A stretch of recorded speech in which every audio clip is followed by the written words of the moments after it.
Hey guys, so today I'm going to make a video. I haven't done one in a while. This video is actually going to be a video that I'm doing for Lady Gaga.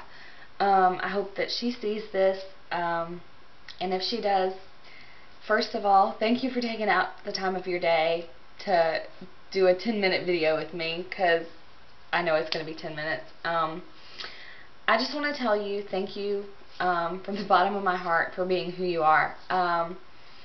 I'm going to tell you a little bit about me and why I say that, just a little bit of my story, I guess. I probably won't ever get to see you, so this is the easiest, best way that I know of that you might hear me, because it's very important to me, and I'm nervous, so I'm going to say a lot, probably. So, my name is Crystal, and I am from Georgia. And I'm very upset that you're not going to come back to Georgia for your U.S. leg of tour. So maybe if you see this, you'll add a date in Atlanta so that I can come see you. I'm trying to buy tickets for North Carolina right now because they went on sale today. But anyways, I'm Crystal from Georgia. I am 23. I'll be 24 July the 3rd. So if you can remember that or want to, you can tweet me happy birthday. First of all, I feel like you saved my life in a kind of way.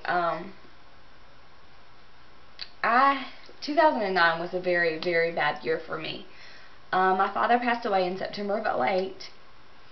He was killed in a car accident. He hit a log truck head on, and, you know, I guess I feel like maybe you can kind of relate because I know you and your dad are close.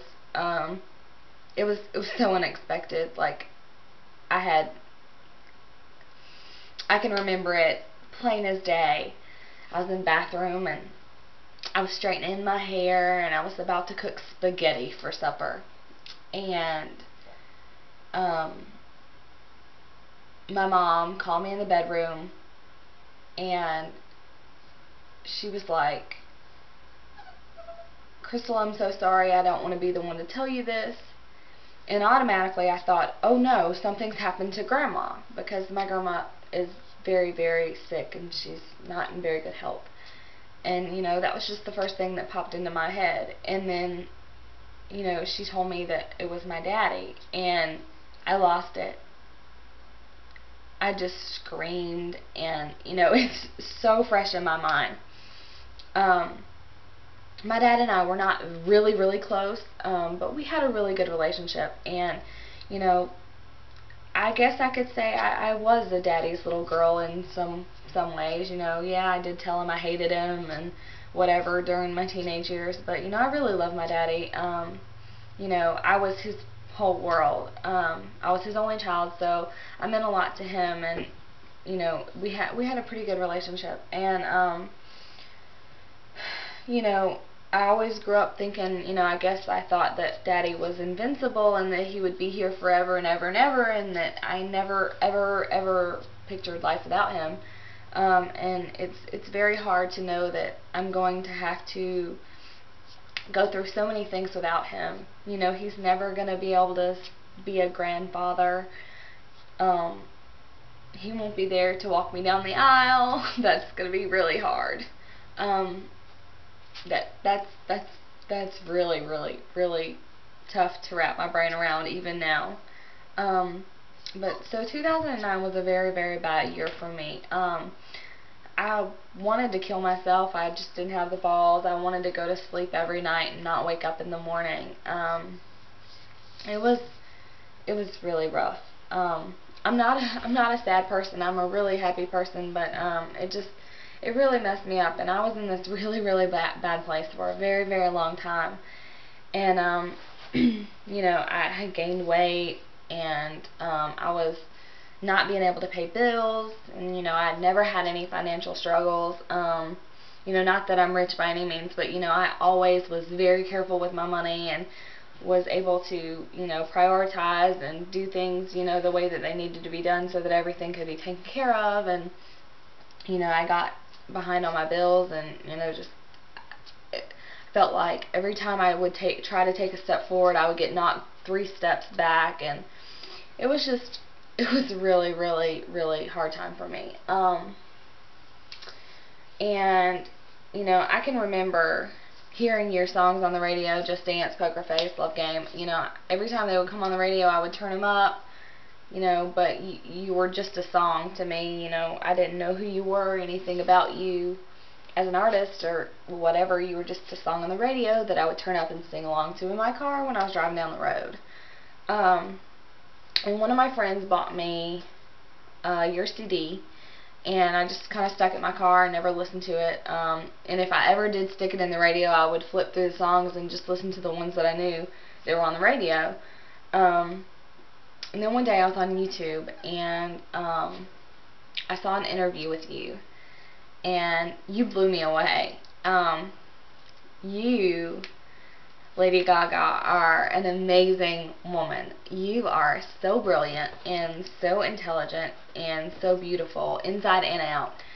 It intrigued me beyond belief. You know, my family and friends and Justin, my fiance, they had done so much trying to, you know, help me get through this, and nothing was working. I just wanted to shut my eyes and never open them again, you know, day after day after day for, you know, a whole year. And it didn't matter what they did. I was still like that. And then I saw this interview with you, and you just intrigued me so much. Your intelligence is beyond belief. I wanted to know more, and I became obsessed, not in a creepy way, but obsessed with knowing more about you and how you worked and, you know, whatever. And so my brain started filling itself with Lady Gaga everywhere. Like, I swear I've only listened to your music since December. Like, that's all I listen to. I listen to you on repeat all the time. That's what's in my car, that's what's in my house, that's what's everywhere. It's Lady Gaga, Lady Gaga, Lady Gaga everywhere. My parents and my boyfriend think I'm nuts, which I probably am. But, you know, I feel like I owe you my life in some ways, because, you know, 6 months ago, I was in a very, very bad place. And, you know, today I can laugh and I can smile and I can have a good time, and it feels amazing. You know, you gave me so much back. And, you know, I don't even know how to explain how that happened, but you gave me so much of my life back, and it just feels wonderful, and I love you to death for it. And I really, really want to meet you one day so that I can share my story with you more and in person, because you really mean a lot to me. And, you know, I hope you receive so many more great things out of your career and out of your life, and I hope you don't have to go through what I went through, because it was really bad, and I just would never ever wish that upon anyone. And I just want to thank you so much for being there when I needed something to take my mind off of things, because that is the biggest blessing I could have ever been given. And it was you who did it, and it wasn't anybody else. It was you, and I know it was you, and I want to thank you for that. You're so amazing. I love you so much. You're brilliant. You're beautiful inside and out. I think I already said that. So yeah, I hope you see this, and thank you for taking the time to watch it if you do. I love you so much, so much, so much. You have absolutely no idea. Bye.